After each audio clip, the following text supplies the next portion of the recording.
여러분, 우리 사람이란 과연 어떠한 존재일까요? 사람이 어떠한 존재인지에 관하여 우리는 수많은 정의들을 내릴 수 있겠지만 저는 사람을 끊임없이 흔들리는 존재다라고 말하고 싶습니다. 왜냐하면 사람은 다른 이들과의 관계 속에서 느끼는 어려움으로 인하여 흔들리고 주변의 환경으로 인하여 흔들리고 인생에 주어진 모든 시간 속에서 반복해서 흔들리는 존재이기 때문입니다. 그렇게 신학자이자 철학자인 파스칼은 사람은 생각하는 갈대라며 사람을 갈대에 비유하여 표현했는지도 모르겠습니다. 사람은 갈대와 같이 쉽게 그리고 반복해서 흔들리며 살아가는 존재라는 것입니다. 그렇다면 여러분, 사람은 무엇에 의하여서 가장 많이 흔들릴까요? 사람은 무엇 때문에 어려움을 가장 많이 겪습니까? 제 짧은 소견을 드리자면 사람은 보이는 것에 의해 가장 많이 흔들리며 어려움을 겪는 것 같습니다. 우리는 완전하지 못하고 불완전하며 명확한 한계를 가지고 살아가는 연약한 존재들이기 때문에 눈앞에 보이는 일로 인하여 쉽게 흔들리고 좌절하며 실망한다는 것입니다. 여러분, 오늘날 우리가 살아가고 있는 이 시대 속에서 가장 많이 보게 되는 단어는 위기입니다. 불과 몇 해 전만 해도 알 수 없는 바이러스로 인하여 위기를 겪었고 요즘은 고물가로 인하여서 많은 서민들이 위기를 경험하고 있습니다. 또 세계는 전쟁과 이상기후로 인하여 바람 앞에 촛불과 같은 위기 속에 있으며 심지어 한국교회도 오래전부터 위기를 맞았다고 계속해서 이야기하고 있습니다. 우리가 보고 경험하며 현실과 맞닿아 있는 모든 영역들 가운데 위기가 아닌 곳이 없는 그러한 시대 가운데 우리가 살아가고 있다는 것입니다. 즉 위기의 시대 속에 우리가 서 있다는 것이죠. 우리의 눈에 보이는 것이 위기의 순간들 뿐이니 우리의 마음은 늘 불안하며 흔들릴 수밖에 없습니다. 비록 그리스도를 믿는다고 이야기는 하지만 막상 현실로 돌아가 보면 마음속 한편에 정말로 괜찮은가 하는 질문들을 연이어서 던질 수밖에 없는 것입니다.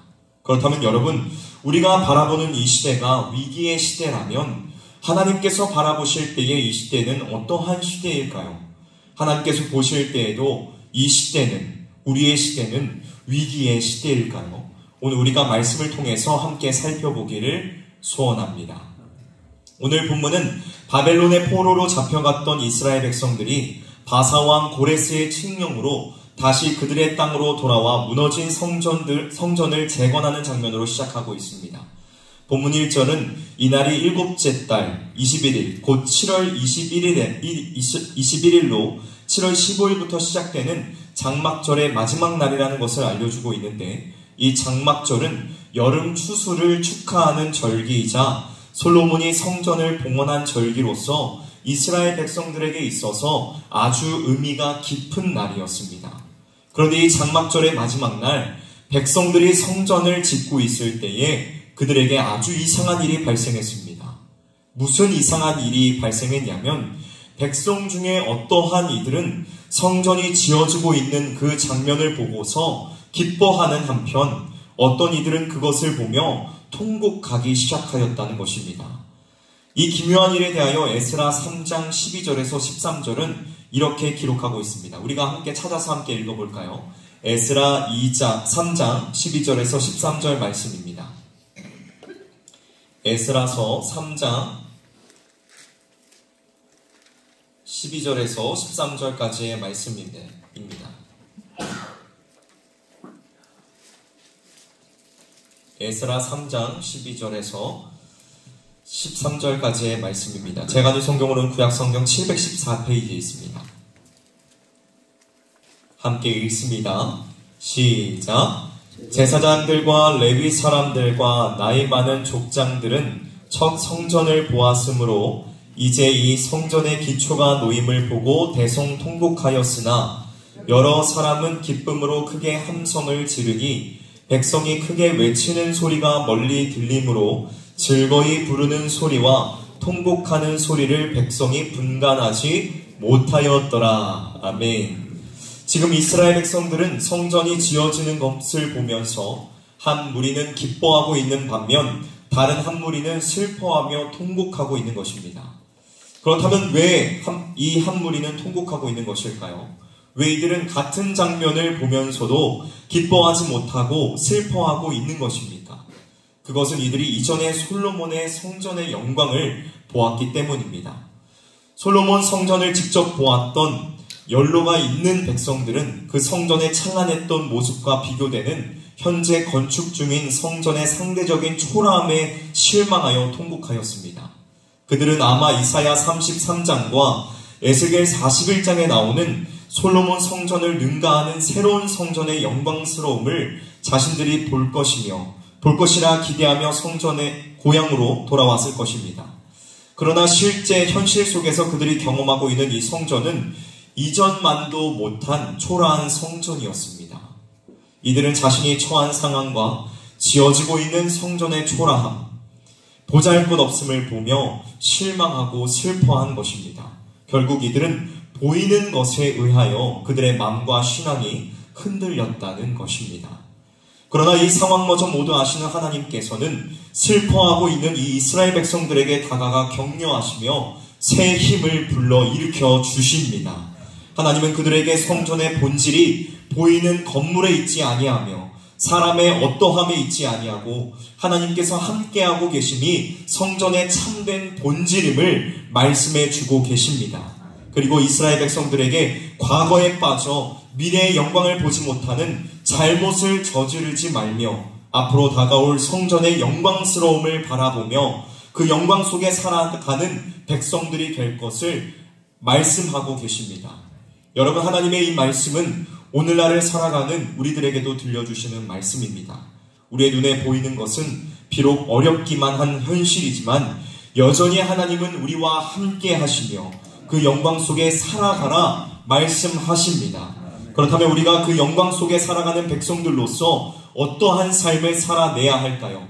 우리가 이 시간 함께 살펴보기를 원합니다. 먼저 첫 번째로 하나님께서는 하나님의 영광 속에 살아가는 백성들에게 보이는 것으로 인하여 낙심하지 말며 마음을 굳세게 하라 라고 말씀하고 계십니다. 오늘 본문 4절을 함께 읽어보도록 하겠습니다. 학개 2장 4절 말씀을 함께 읽어보도록 하겠습니다. 시작. 그러나 여호와가 이르노라 스룹바벨아 스스로 굳세게 할지어다. 여호사닥의 아들 대제사장 여호수아야 스스로 굳세게 할지어다. 여호와의 말이니라. 이 땅 모든 백성아 스스로 굳세게 하여 일할지어다. 내가 너희와 함께 하노라. 만군의 여호와의 말이니라. 아멘. 여러분, 이 4절 한 구절에서 하나님께서는 대상은 달랐지만 이스라엘 백성들에게 3번이나 반복하여 굳세게 하라 라고 말씀하고 계십니다. 우리가 가지고 있는 이 개역개정 성경에서는 스스로 굳세게 하라 라고 표현을 하고 있지만 새번역 성경에서는 이를 힘을 내라 라고 말씀하고 있습니다. 하나님께서는 그의 사랑하는 백성들, 눈앞에 보이는 초라한 현실에 실망하며 슬퍼하고 있는 이 백성들을 보면서 힘을 내라 말씀하면서 격려하고 계시는 것입니다. 여러분, 앞선 서론에도 말씀을 드렸다시피 우리는 보이는 것에 의하여 쉽게 기뻐하기도 하며 좌절하기도 합니다. 눈앞에 보이는 현실 속에 사람과의 관계나 사업이 내가 계획했던 어떠한 일들이 원하던 대로 잘 풀릴 때에는 기뻐하지만 반대로 어려워질 때에는 쉽게 낙심하며 좌절하고 맙니다. 사람의 눈에는 한계가 있고 유한하기 때문에 앞으로 어떠한 일들이 펼쳐질지 전혀 알 수가 없고 지금 진행하고 있는 이 일들이 나중에 어떠한 결과를 초래할지 알 길이 없습니다. 그럼에도 불구하고 우리는 보이는 것이 전부인 양 집착하고 보이는 것만을 의지하려고 합니다. 하지만 여러분, 이 사실을 꼭 기억하십시오. 우리가 보이는 것에 집착하고 그것을 의지하려고 하면 할수록 우리는 더욱더 큰 실망과 좌절을 맛보게 될 것입니다. 왜냐하면 그것은 우리의 상황을 조금 더 나아지게 할 수 없으며 참된 소망과 힘을 줄 수 없기 때문입니다. 그렇다면 우리는 어떻게 힘을 얻을 수 있습니까? 어떻게 힘을 낼 수 있습니까? 우리는 우리와 함께 하시는 그 하나님으로 인하여 힘을 얻을 수 있습니다. 믿으십니까? 시편 42편 5절은 이렇게 말씀합니다. 내 영혼아, 내가 어찌하여 낭망하며 어찌하여 내 속에서 불안하여 하는고? 너는 하나님을 바라라. 그 얼굴의 도우심을 인하여 내가 오히려 찬송하리로라. 여러분, 세상을 이기는 힘, 보이는 것을 이기는 힘은 우리 자신으로부터 나오지 않습니다. 우리의 능력으로, 지식으로, 인맥이나 권력으로 힘을 얻어 이길 수 있을 것이라 생각하기가 쉽지만 그것들은 우리의 궁극적인 힘의 원천은 되지 못합니다. 우리 믿는 자들, 그리스도인의 힘의 원천은 살아계신 하나님이십니다. 우리는 하나님께서 나와 함께 하심을 믿고 믿음의 눈으로 바라보며 나아갈 때에 힘을 얻어 모든 것을 이길 수 있습니다. 성경은 하나님께서 나와 함께 하신다는 임마누엘이라는 말을 238번이나 기록하고 있습니다. 그만큼 하나님께서 우리와 함께하고 계신다는 사실을 강조해서 알려주고 계시는 것입니다. 사랑하는 성도 여러분, 지금 눈에 보이는 상황이 너무나도 절망적이십니까? 눈앞에 보이는 현실이 너무나도 초라하며 실망스러우십니까? 눈앞에 보이는 것으로 인하여 낙심하지 마십시오. 좌절하지 마십시오. 하나님께서 여러분들과 늘 함께하고 계십니다. 우리의 삶 속에 동행하사 힘을 베푸시는 그 하나님으로 인하여 날마다 소망을 발견하며 승리하는 저와 여러분들이 되시기를 주님의 이름으로 간절히 축복합니다. 다음 두 번째입니다. 하나님께서는 하나님의 영광 속에 살아가는 그 백성들을 향해 두려워하지 말라 말씀하십니다. 5절 말씀을 함께 읽어보도록 하겠습니다. 시작. 너희가 애굽에서 나올 때에 내가 너희와 언약한 말과 나의 영이 계속하여 너희 가운데 머물러 있나니 너희는 두려워하지 말지어다. 아멘. 여러분, 우리는 우리 앞에 닥친 문제와 상황이 너무나도 크고 어려울 때에 두려움에 사로잡히기가 쉽습니다. 두려움은 우리의 삶을 좀먹으며 정상적인 삶을 살아가지 못하게끔 만듭니다. 오늘 본문 가운데서 하나님은 그의 살아가는 백성들을 향하여 두려워하지 말라라고 말씀하고 계십니다. 여기에서 두려워하지 말라라는 말의 원어의 뜻은 두려움을 즉각적으로 물리치라라는 의미를 담고 있습니다. 그렇다면 여러분, 우리는 무엇으로 우리 안에 있는 두려움을 즉각적으로 이길 수 있을까요?